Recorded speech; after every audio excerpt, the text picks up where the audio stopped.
Howdy everyone, I'm Ronin Gray, and this is Ronin Verses, where I talk about things that people really don't want to hear but should probably at least consider.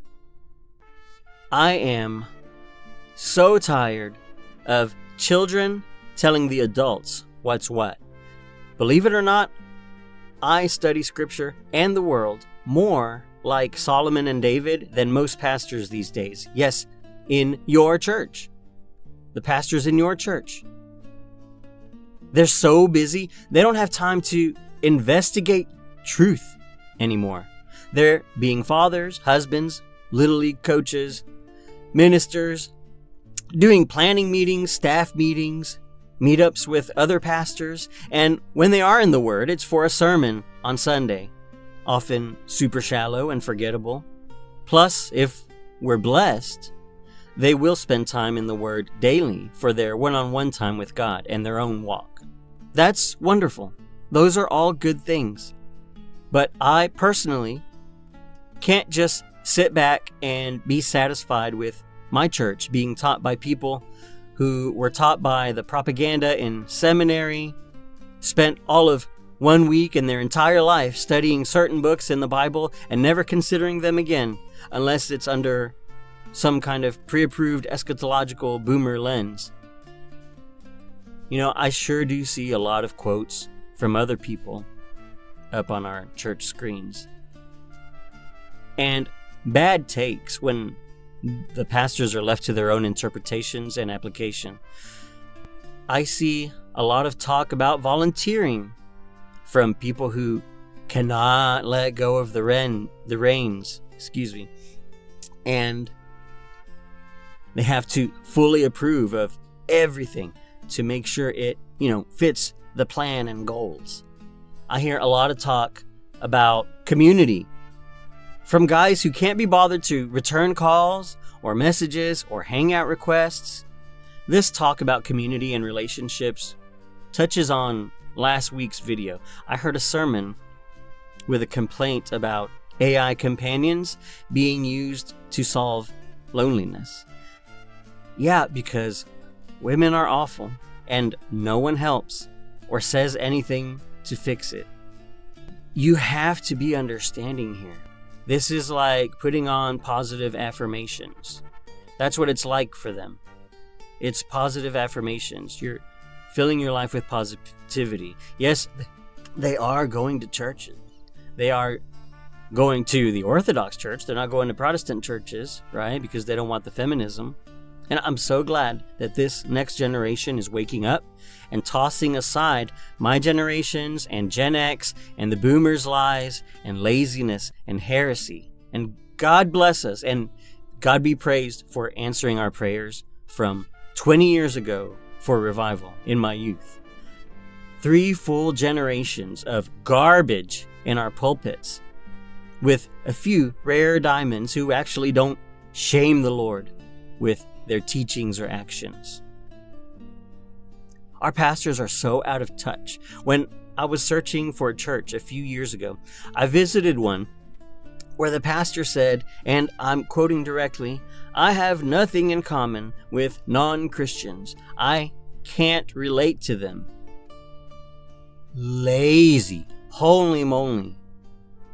Another one, a youth pastor, said to me that he was so alarmed because the data shows that teens sleep with their phones in bed next to them. Yeah, that's because that's their evening book, right?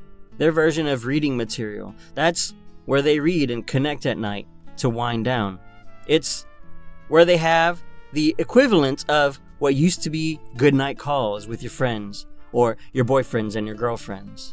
Okay? So not only is it the updated version of things like evening reading material, evening comedy TV, and evening catch-up calls, but the phones are also their alarm clocks now. Hello?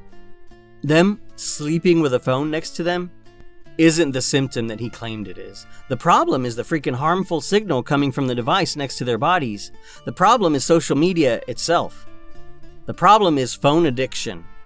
But the fact that the phones are next to them at night isn't just coming from this addiction to phones. That's ignorant.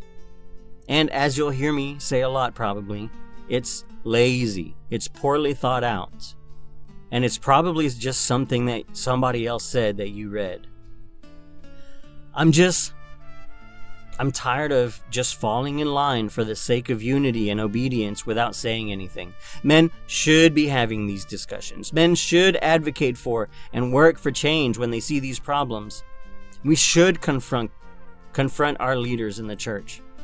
Our leaders should feel this pressure. Men should talk about different philosophies and let godly men minister where they're able, even with different methods according to their strengths. And humble, discerning, wise men should remember that just because they want or don't want to serve in certain places, it doesn't mean God has or hasn't called them there. Pray for yourselves, gentlemen. I offer a genuine, sincere one for you and us now.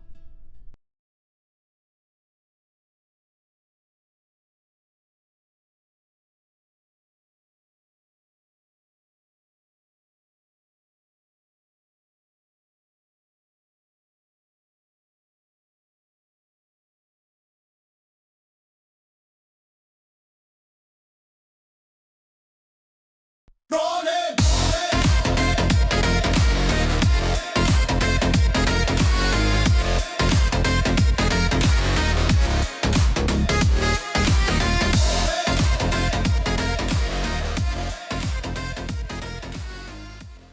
Just about every minute of my day is spoken for, but I know if something is on my calendar, I can relax and I know it's going to get done and I can focus on my current task.